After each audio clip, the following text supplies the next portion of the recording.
Barnwood Constructors' serene core. Consistent, modest, and always authentic.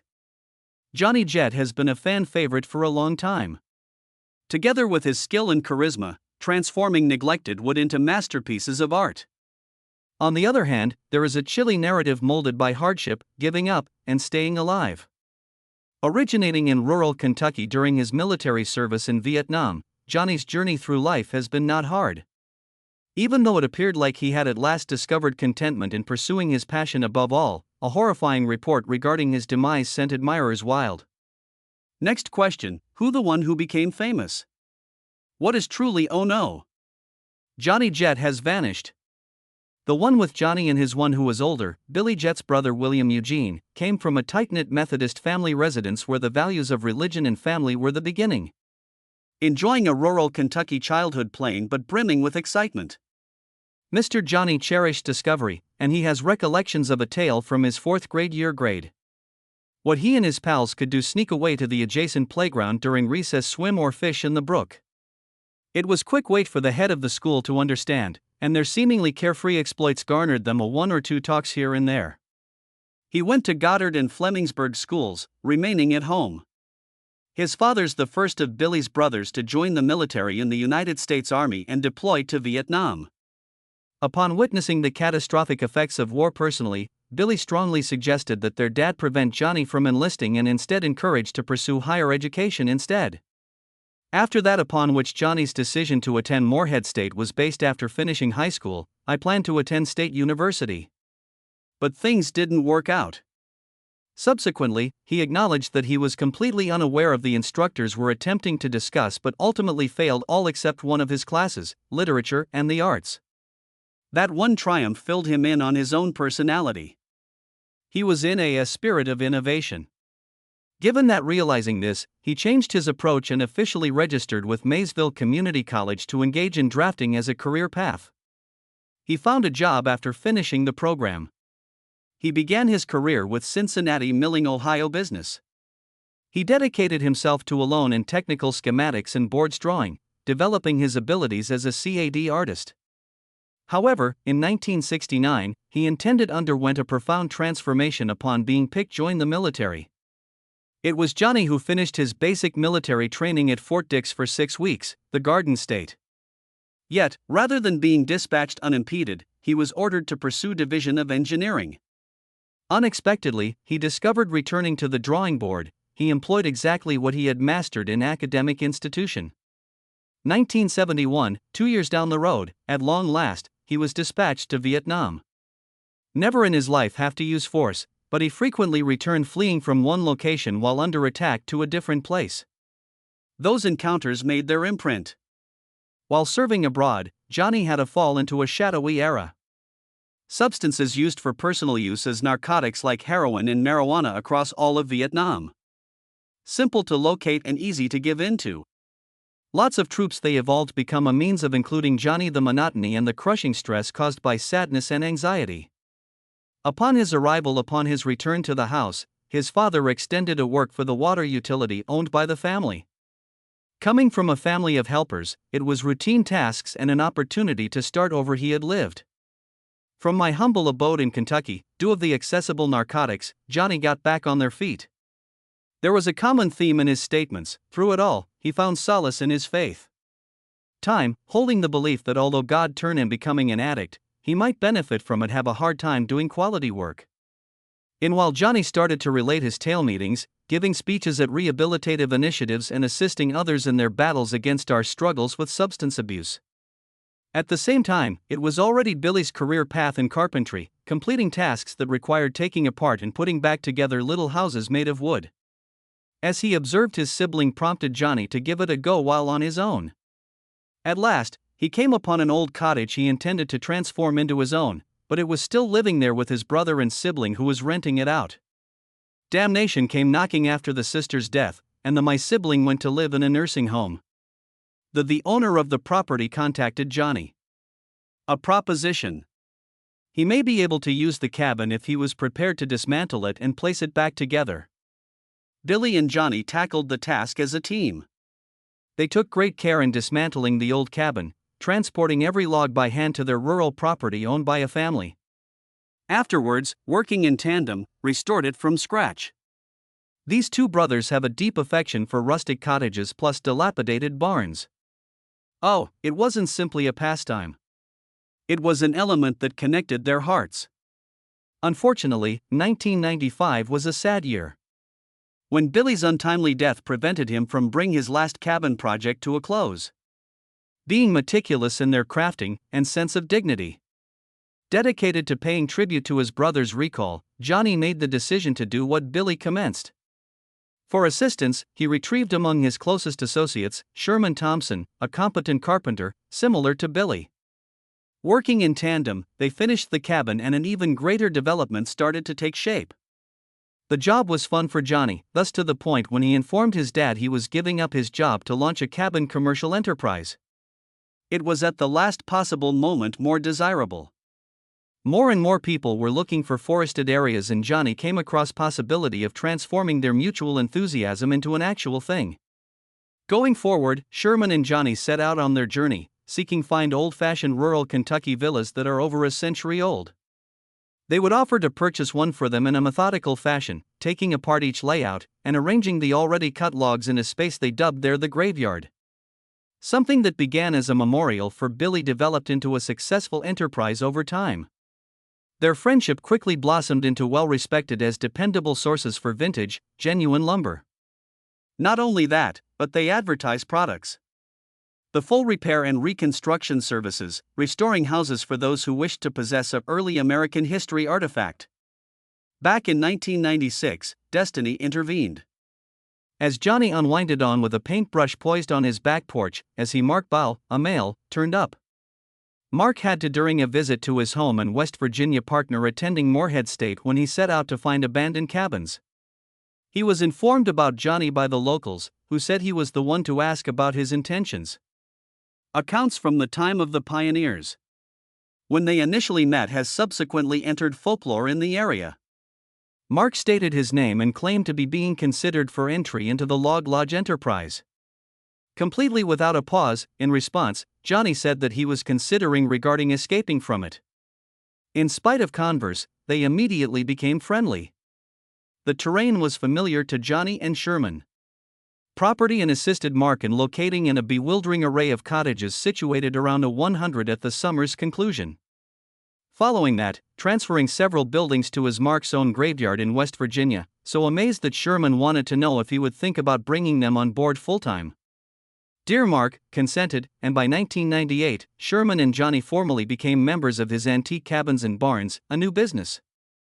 Johnny has worked as a machine operator before. Tearing down and reassembling cabins, was able to rise to the position of iconic members of the squad. His skill and commitment aided the business expand its reach throughout the area, creating the foundation for an even greater larger that was to follow many years afterwards. That pivotal moment was brought about by an individual named Silent Hill's executive Rick Kaplan, Crow Productions based in the Big Apple. On a ski vacation with his wife, Rick unintentionally strolled across the neighborhood and observed the mesmerizing rows of historic cabins, the graveyard. He paused to strike up a conversation because he was curious. Alongside Johnny and Sherman, and not long after that talked to Mark. Rick proposed a plan that may revolutionize the industry, a documentary regarding their one-of-a-kind operation. They shot a 20-minute segment in 2005. Exhibition that took place at several festivals. I was encouraged by the response, prompting the creation of a pilot episode, which they made presentations to various television online systems. Unfortunately, they were lacking in timing. On one side, in those days, television was prevailed because to programs such as American Helicopter, brimming with spectacular clashes and heated on-screen conflict, stress and anxiety. Careful attention to detail and collaboration underlying these cabins wasn't suitable particular shape, making takeoff impossible for the pilot, not just yet, anyhow. Following some time, the team was approached with a reality show acting role performed, but they declined nearly within a second. Producing drama was their goal. Disputes, tense situations, and the type of fake mayhem that was prevalent on reality television in then. However, Mark Bowe showed no interest. His team has labored in tandem for many years next to one another, establishing rapport and forming friendships that went beyond the realm of commerce. In his own words, he had no intention of becoming aggressive with his to create entertaining television. Next, a pivotal moment arrived. The do-it-yourself network reached out to them using a very different perspective. It wasn't seeking fabricated conflicts or scripted plots. They were looking for genuineness. It was their aim to seize the crew in their natural state, saving via honest, hard-work cabins and ancient barns. When shooting set out, with cameras trailing behind the crew. While they were occupied with their tasks, and Mark actively contributed to the development of how their narrative was conveyed. He at frequent gatherings had a hand in organizing the format of the show, and ultimately became involved in the production of the show on his own. He aspired for each photo to capture the quality of their work and the satisfaction they reviewed their findings. Upon the program's airing, everyone was really impressed. Audience participants adored this. The humble beginnings of project soon became anything significantly larger. When filming began, the crew was shocked by the viewership and promptly requested an additional 13 episodes. Those were the origins of the future Barnwood Those Who Construct. In 2013, Johnny was now formally a part of the cast, establishing his position in what was to come rise to the ranks of the most adored groups on the television. Mark was the show's protagonist. Thomas Graham, Johnny Sherman, and Graham Murray, Tim, Max, and Ferguson subsequent to that, Alex Webb as they traversed salvage operations in the U.S. and restoring original log homes and barns. Contrarily, Barnwood Builders centered on outside the realm of building. It pertained to keeping the past alive. The show used to something that many people find incredibly nostalgic: people who observe. A pioneering attitude among the early United States. Buildings weren't all these. They embodied the essence of bygone eras. And they were treated with the same respect that historians and archaeologists would accord antiquated relics. With every project came a unique narrative. In addition, they took care to find the background of each location they worked on. Not only did they restore the original building systems, they returned them to life. They met up with along the way neighborhood artisans, blacksmiths, and artisans, and on occasion even managed to encounter the past in a tangible way by historical actors. They became closer with each meeting, gratitude for the impact they had holding on. That reverence for the past was what set the program apart from others. I didn't basically a house repair show. The experience was a blend of documentary and reality firmly established on the basis of handiwork. The thoroughness in each log was visible to viewers. Which were raised, each cabin that was reinstated, and each and every detail that safeguarded against the ravages of time. During Mark's under Bose's direction, the group didn't merely use upcycled timber. They managed to authenticity. When a log is unable to give a second chance in a single cabin to substitute for another. The entire thing on paying tribute to the trailblazers who initially worked tirelessly to construct these buildings way back when was there. At this point, the pilot episode of the first tale that Barnwood Builders told was that extended far into the annals of the United States.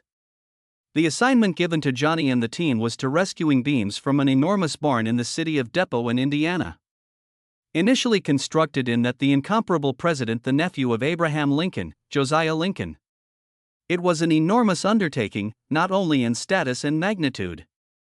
The 26-foot-tall barn dimensions, 34 feet in length, 15 feet in width, and equipped with beams of wood weighing up to 1,200 for every one. Each item had its own unique backstory, and carefully, the group approached it, an acknowledgement of the artistry in that time period. This barn is not like that of today, was put together using wooden pegs rather than a characteristic feature of 19th building in the century. The crew would typically rely on machines rip the roof off, but this snag was present. At the owner's request, have trusses, siding, and a roof diligently preserved. Items that he wanted to put it to use in a new barn. It denoted an increase in physical work, but for Johnny along with his group, the past of the work was paid off by the boards. At one point each and every board and beam was securely disassembled. The team moved the materials up to the Blue Ridge, the Virginia mountains. Up there, a renovator would use the recycled integrate wood into a contemporary house, evidence to ensure that the legacy of the past might endure via a lovely novel shape. Such jobs were physically demanding, yet the team made it appear easy. They maintained a relaxed sense of camaraderie based on trust with one another. One of them said, "They failed to recognize their own authority or servants, merely a cohesive group synchronized their movements, every participant comprehension of the task at hand and the appropriate timing for its completion."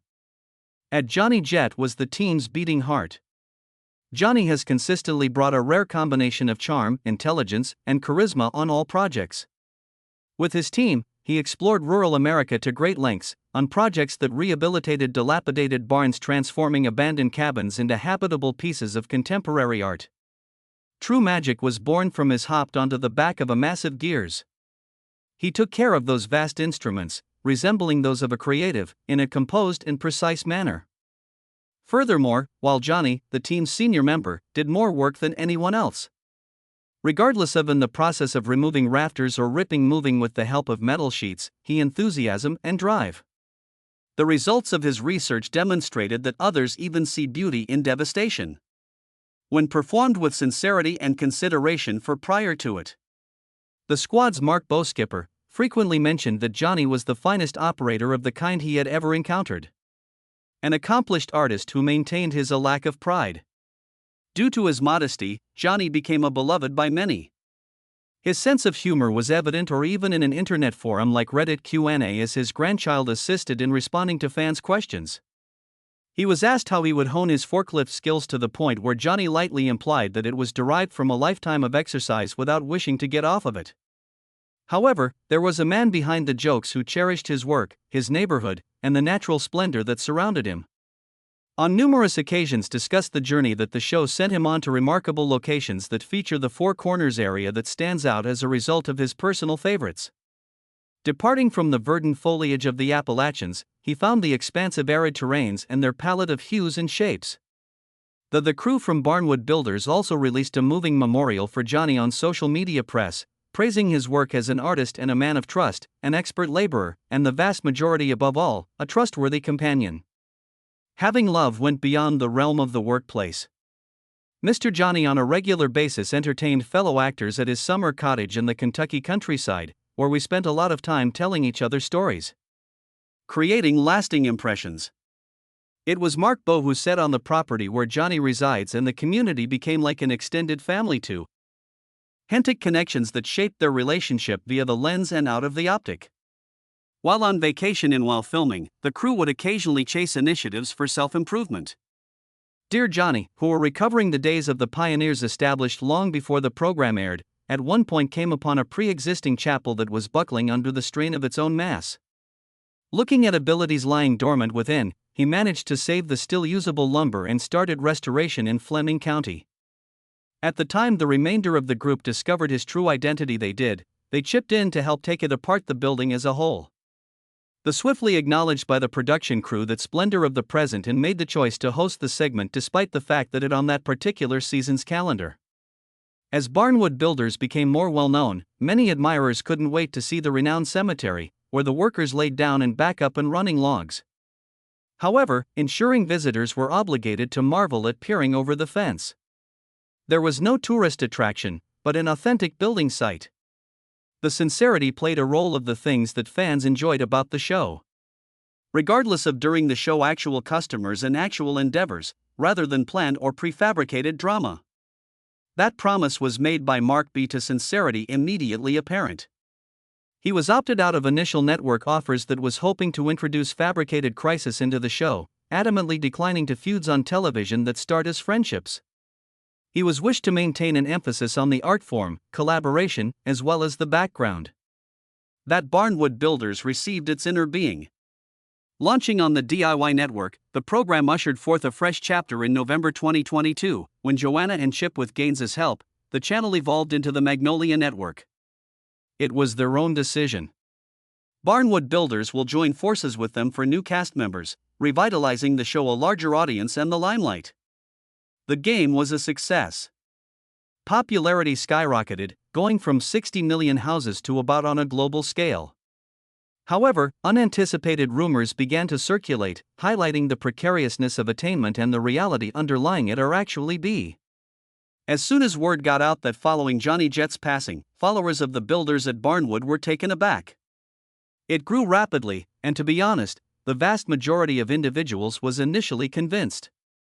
In light of strenuous character of his job, transporting massive timbers, tearing down crumbling barns, and renovating old cottages, it failed to see as insurmountable. I am physically quite difficult, even for the younger men on the group. With Johnny's age in mind, it's easy for individuals to think negatively. Prior to the hoax's revelation, viewers were expressing concern over Johnny's well-being.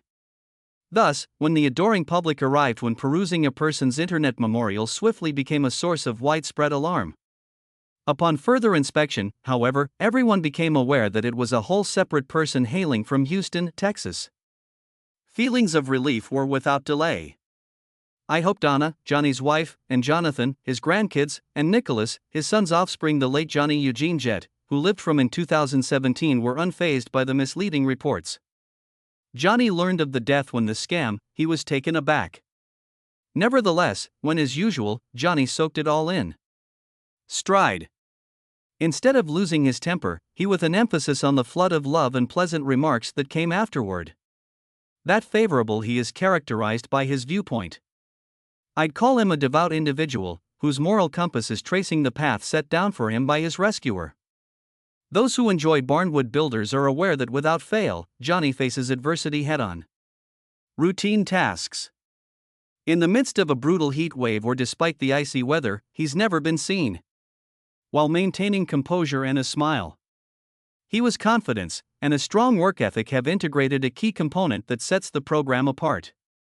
And having a boss and a friend is a blessing for him. That share Mark Bowe's unwavering dedication to looking after his squad. Mark is so far gone that he is focused on ensuring that the members of the crew who have been present since starting point.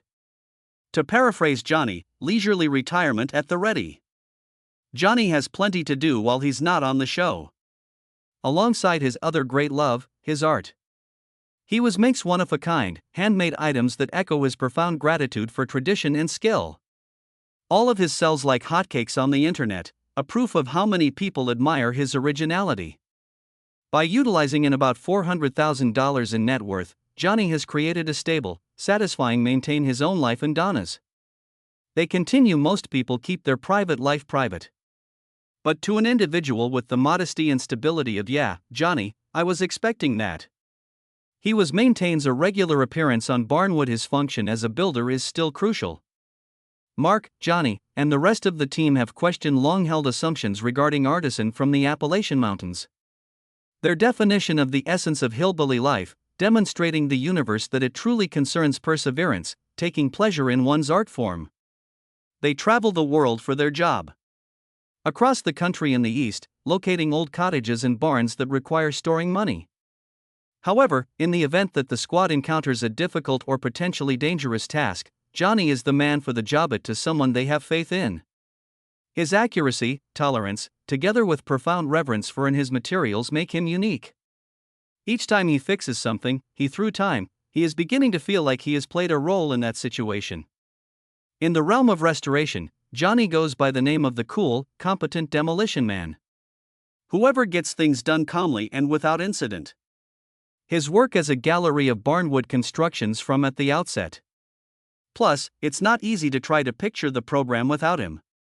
That particular day, the rumors of his demise weren't true. A sigh of relief washed over everyone when every single thing.